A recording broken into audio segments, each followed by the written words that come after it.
Hello aspirants, आज हम study करेंगे कोट्विन मेथड जो कि एंथ्रोपोलॉजी का पेपर 1 यूनिट 9.1 ह्यूमन जेनेटिक्स का टॉपिक है।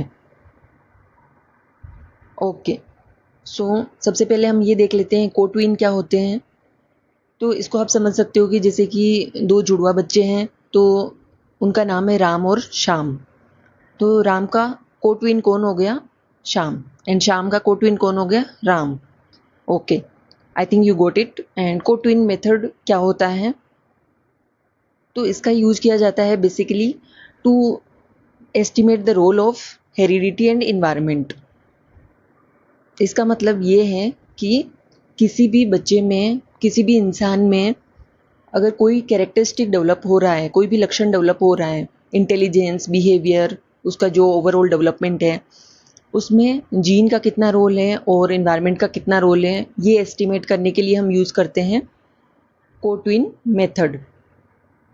अब आप सोच रहे हो कि ये जो मेथड है हमने पहले भी देखा था फोस्टर चाइल्ड मेथड में, जहाँ पे इंटेलिजेंस के डेवलपमेंट में जीन का कितना रोल है, इन्वायरमेंट का कितना रोल है, ये हमने देखा था।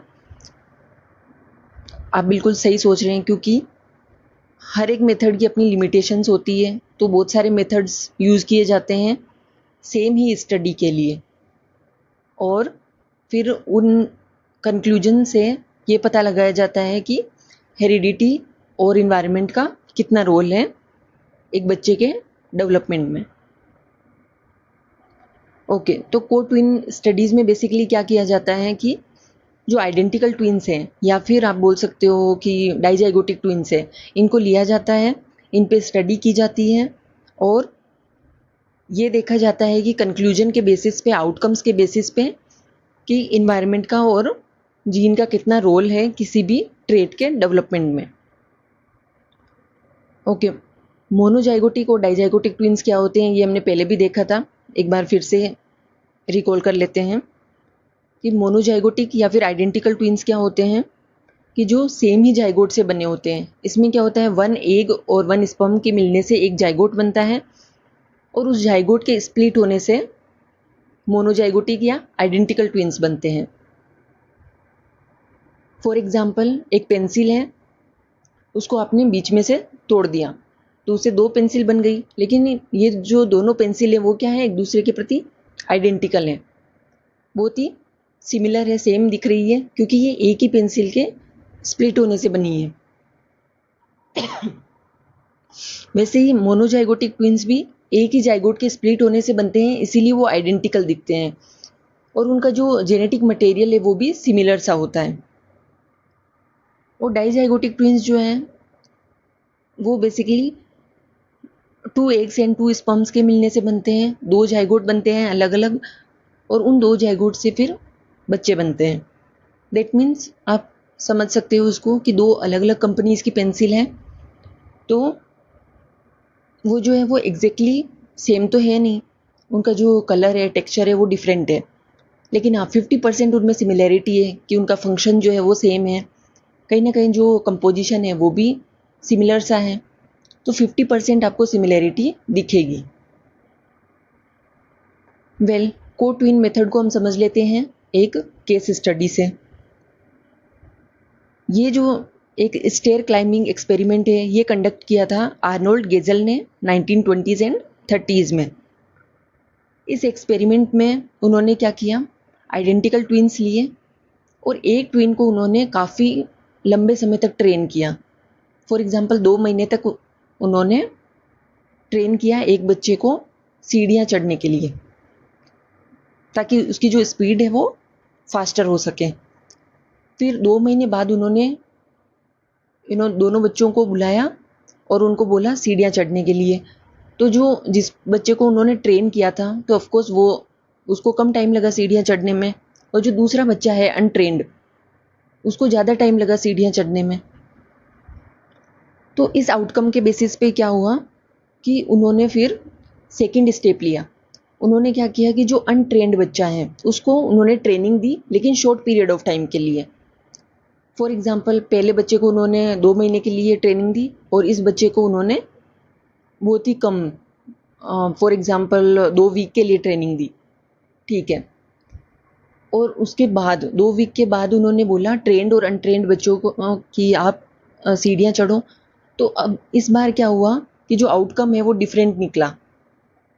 जो अनट्रेंड बच्चा था इस बार जो है उसने सरपास कर दिया पहले वाले बच्चे को, उससे भी वो आगे निकल गया बहुत ही मिनिमल प्रैक्टिस के साथ। तो इससे आर्नोल्ड गेजल ने क्या कंक्लूजन निकाला कि किसी भी स्किल के डेवलपमेंट में, किसी भी ट्रेड के डेवलपमेंट में जीन्स का बहुत ही ज़्यादा बड़ा रोल होता है और प्रैक्टिस जो है उस पर्टिकुलर स्किल को एनहांस कर देती है, एक्सिलरेट कर देती है उस प्रोसेस को। ओके, अब हम ये देख लेते हैं कोटविन मेथड के यूजेस क्या हैं। तो सबसे पहला तो यही है कि ये पता लगाना कि किसी भी ट्रेड के डेवलपमेंट में, इंटेलिजेंस के डेवलपमेंट में, बिहेवियर के डेवलपमेंट में इन्वायरमेंट और जीन्स का कितना रोल है। और सेकंड यूज केस इसका क्या है, to understand the mechanism of transmission of genetic diseases.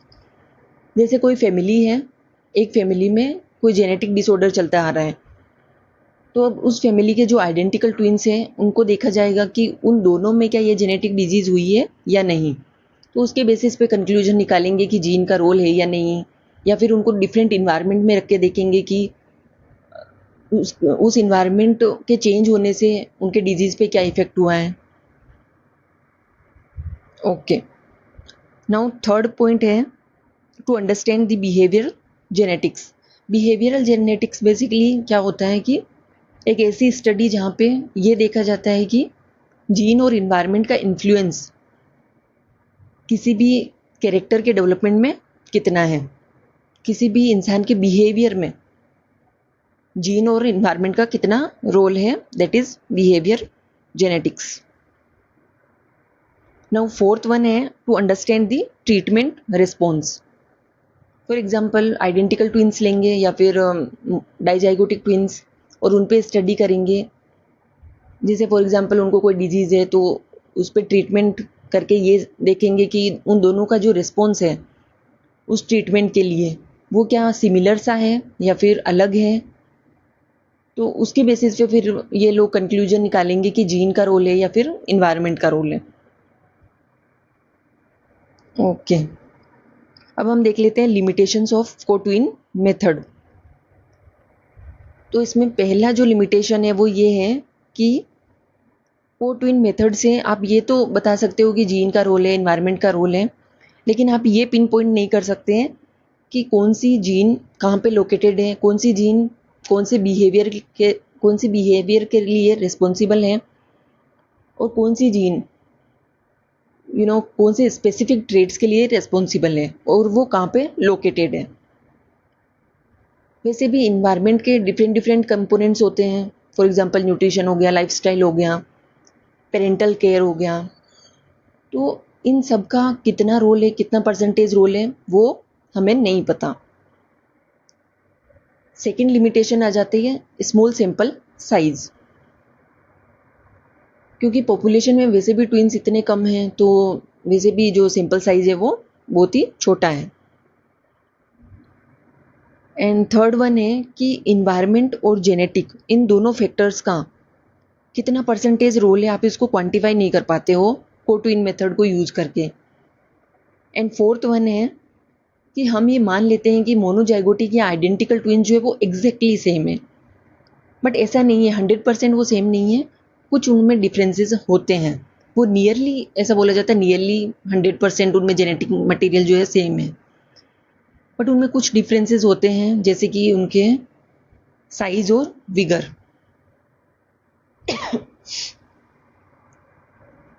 For example उनके साइज और विगर यानी कि फिजिकल स्ट्रेंथ में भी डिफरेंसेस देखने को मिलते हैं। ओके, फाइनली आपको एग्जाम में क्या लिखना है, कंक्लूजन भी लिखना है। तो कोटविन मेथड का कंक्लूजन क्या हो जाएगा कि इस मेथड का जो है वो कंट्रीब्यूशन है, सिग्निफिकेंट कंट्रीब्यूशन है बिहेवियरल साइंस को समझने में। एंड जो डिबेट है नेचर वर्सेस नर्चर डिबेट, उसको सोल्व करने में भी। नेचर वर्सेस नर्चर मतलब क्या हो गया, नेचर मीन्स हो गया जेनेटिक फैक्टर्स एंड नर्चर मतलब हो गया इन्वायरमेंटल फैक्टर्स। तो जब भी एग्जाम में आपसे पूछा जाता है नेचर वर्सेस नर्चर डिबेट, तो आपको ये समझना है अपने दिमाग में कि ये पूछ रहे हैं कि जेनेटिक फैक्टर्स और इन्वायरमेंटल फैक्टर्स का कितना रोल है किसी भी इंसान के इंटेलिजेंस या फिर बिहेवियर के डेवलपमेंट में, किसी भी ट्रेड के डेवलपमेंट में। Okay, well done, keep learning, keep growing. जय हिंद, जय भारत।